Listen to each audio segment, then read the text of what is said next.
Ted, speaking of 5 stars, whoa, Yeah, whoa. we had one, we didn't have one, and then we had one again. Right? It was awesome. Well, maybe not awesome.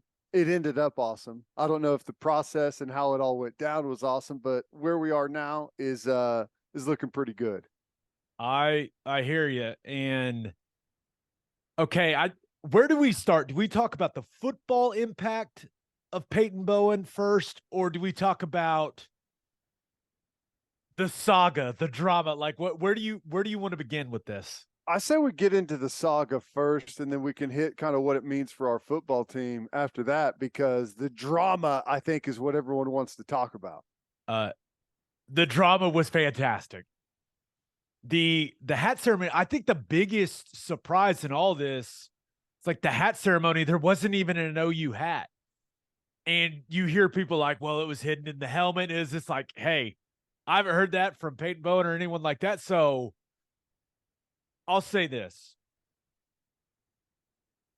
There were two people that talked to Brent Venables directly after Peyton Bowen chose Oregon. And those two people were me and you. Right. And let's just say it was one of those situations. It did not feel like it was over.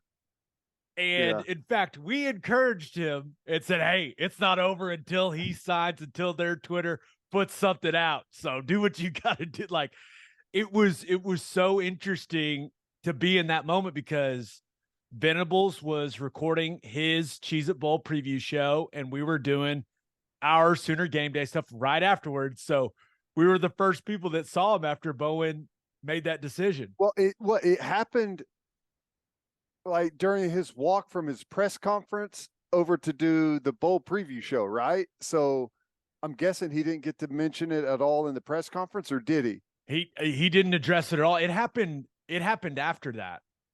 Okay, yeah. It was wild. It was interesting. He wasn't happy.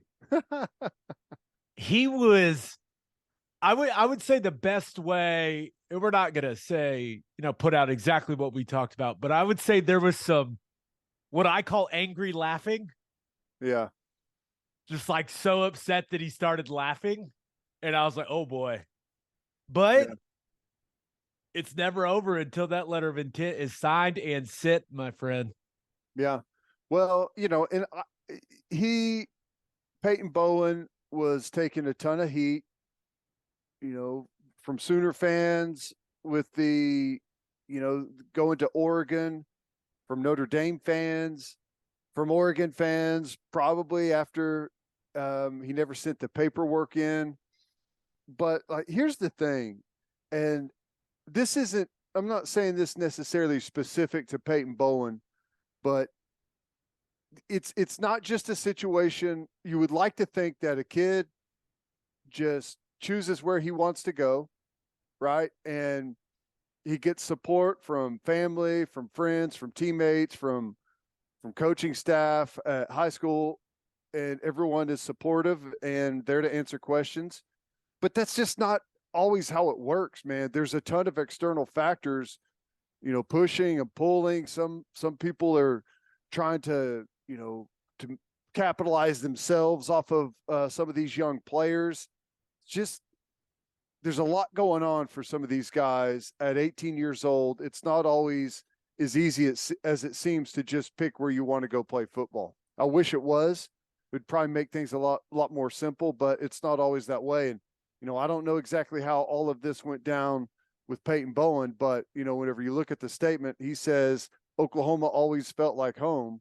That's where he always wanted to go, and strayed from that path a little bit for whatever reason, but ended up coming back to what he felt like is the place that suited him best. Yeah, and I thought the statement that he put out, because this became a big deal. I mean, they were talking about it on SportsCenter. They were talking about it all over ESPN. It was all over social media. And I thought the fact that he put out a statement acknowledging, like, hey, I could have handled this whole thing better, right? He apologized for the way he handled it, right? Thanked Oregon's staff, thank Notre Dame staff. I thought that was a nice display of maturity, but it was also a reminder. It's like, guy's a kid, man. I know he's a 5-star. I know everybody in the country wants him, but he's still a young guy. And just think about making a decision on that stage, like that public of a decision, and doing it in the manner that he did it. Like it's going to be with him for the rest of his career. Yeah. And it could be one of these things where, hey, he ends up being an absolute star at Oklahoma. And everyone just forgets about how he got there. And I'm hoping that's what happens. Because if he's not, then everyone will remember the saga of him choosing OU and that whole thing. But I will say this. I'm damn glad he's coming to Oklahoma. You and me both. You and me both. Yeah, incredible safety. I know Oklahoma felt like he was the best safety in the country. They spent a lot of time, building, developing the relationship with this kid, Venables, Brandon Hall, Coach Vilai, the entire, behind the scenes staff, the analysts and all those guys. There was a really good relationship there. That's why Oklahoma felt so strongly all along that, even though he had always stayed committed to Notre Dame, that he was going to ultimately choose Oklahoma. It was, which, it sounds like his mom was adamant that he goes to Notre Dame. It sounds like his dad was adamant that he went to Oregon. And it sounds like Peyton Bowen was adamant that he wanted to go to Oklahoma. Right. So you had all those three things mixed up there all together. And ultimately, I'm glad that he won out and didn't end up going somewhere that he didn't want to go. And I know everyone wants to bring up the NIL piece, right? And there's no secret. Oregon they are a strong player, right? When it comes to the NIL portion of things. I don't plan on digging or trying to find out or anything like that. I don't know what the NIL situation looks like for Peyton Bowen at Oklahoma. I assume it's more than nothing, right? But I think this just really shows how relentless Brent Venables can be as a recruiter. And I think the fan base has been dying for a guy like that lately, especially on the defensive side of the ball. I mean, we just got a 5-star defensive player. This is the top 15 player in the country, arguably the best player at his position. And he chose Oklahoma over a whole lot of places. I mean, that just hasn't been happening around here for a while. So I just think it reflects so positively on Brent Venables and Brandon Hall and Jay Vlad, this entire staff, that even when the guy had a hat ceremony, I mean, we saw Venables, those thumbs couldn't have moved any faster when he was texting on his phone. Like, he is, I really appreciate the effort the staff put in. And that's their job. Their job's to bring in talent to ultimately make the team, the program better. But to have a guy do something as public as that and to still not give up, man, it's pretty well. But that's how you have to recruit. Here's, like, this recruiting class is really good, right? I think it's fantastic. I think the balance, offense and defense, is amazing. You got a 5-star quarterback. You got multiple 5-star defensive players. You've got, your next highest rated player is an offensive tackle with a really high ceiling. It's a really good looking class. Here's the thing that really has me excited. They just pulled a top 5 class after going 6-6 and not being able to really, not being able and not really being willing to get up there in the NIL sweepstakes like some of the other schools out there. So consider that. You had Jackson Arnold, Adebare, definitely Bowen, and probably other guys throughout this class that turned down way bigger deals to come play at a school that just went 6-6 after hiring a new coach, where a lot of people from the outside, and I guarantee the same people throwing those big NIL deals their way, were telling them that it's not going to work. Venables, man, it's just, he's not a head coach, and went 6-6 this year. If they have another year like that next year, it could be gone. That's what they're hearing from other schools. So the fact that this entire class, for the most part, turned all of those other options away to come to Oklahoma for less money and for a school that went 6-6 is incredible. Wait until they get their ducks in a row on the NIL stuff and are more competitive and are, coming off of a really good season, which I think is going to happen sooner rather than later. Yeah, it's exciting, man. I mean, I got to keep reminding myself, because you look at all the rankings now, and we usually use the 24/7 Sports Composite because it's just kind of the easiest one to use. Top 5 recruiting class after a 6-6 season. Yep. Top 5. If you stack top 5 recruiting classes, you are going to have a damn good football team. Yep. Typically, now Texas A&M maybe, but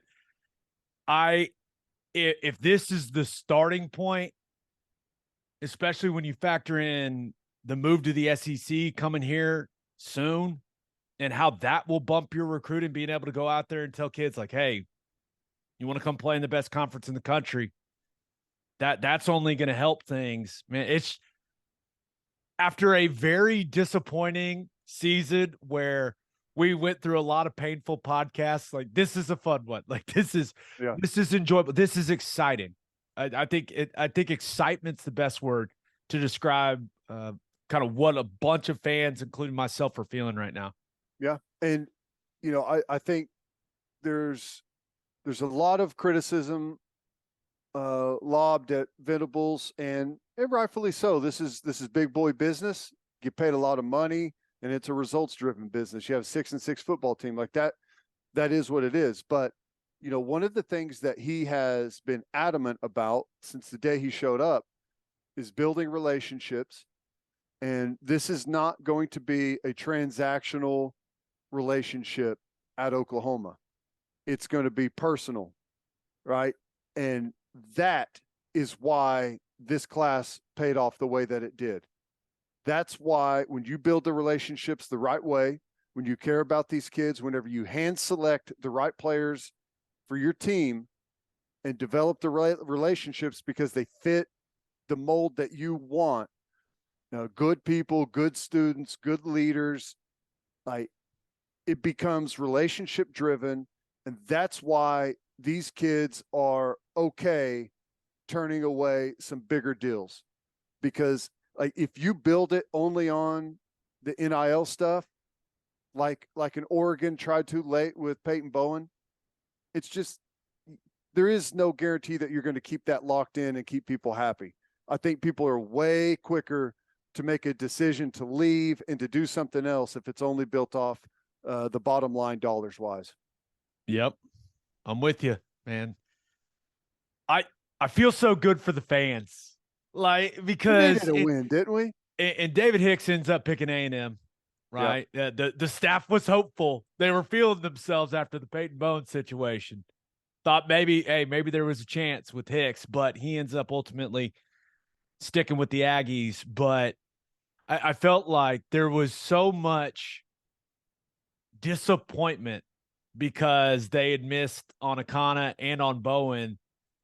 And for them to feel that disappointment and then feel the elation and like the slow build of it and how dramatic it was. Like, I was just really happy for the fan base, because they've missed on a lot of 5-star guys like this over the last several years. And man, I felt like the OU fan base, especially the ones that follow Twitter closely, I felt like this was a huge victory for them. Like, I was happy for them to have that moment. Hey, I'll tell you, I got done doing all this stuff Wednesday, and I was out of it.